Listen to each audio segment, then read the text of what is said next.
শ্রী শ্রী ঠাকুর অনুকূল চন্দ্রের ১৩৭তম জন্ম মহোৎসব পালিত হল মালদার হবিবপুর ব্লকের বুলবুলচন্ডীতে।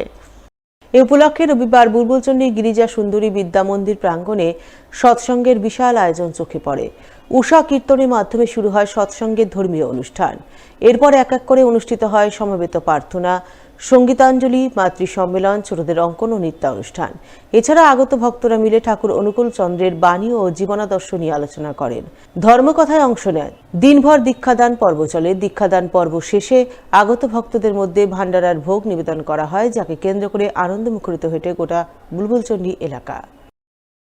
শ্রী ঠাকুর অনুকূল চন্দ্রের শুভ ১৩৭তম জন্ম মহামহোৎসব উপলক্ষে আজকে বুলবুলচন্ডী জিএসবি স্কুলের মাঠে সারাদিন ব্যাপী সৎসঙ্গ অনুষ্ঠিত হলো এবং আজকে শ্রী ঠাকুরের নাম সংকীর্তন, মাতৃ সম্মেলন, বিভিন্ন শিশুদেরকে নিয়ে বসে আঁকো প্রতিযোগিতা, সাধারণ সভা তৎসহ যুগ সমস্যা সমাধানে শ্রী শ্রী ঠাকুর অনুকূল চন্দ্রের দিব্য জীবন ও তার বাণী মানব জীবনে কীভাবে পরিত্রাণের পথ দেখাতে পারে সেই বিষয়ে আলোচনা চক্র চলছে এবং আমরা সমাজকে বিভিন্ন জায়গায় বার্তা দিচ্ছি কীভাবে শ্রী শ্রী ঠাকুর অনুকূল চন্দ্র আজকের এই সমস্যাবহুল জীবনে তার পথ দেখাচ্ছেন।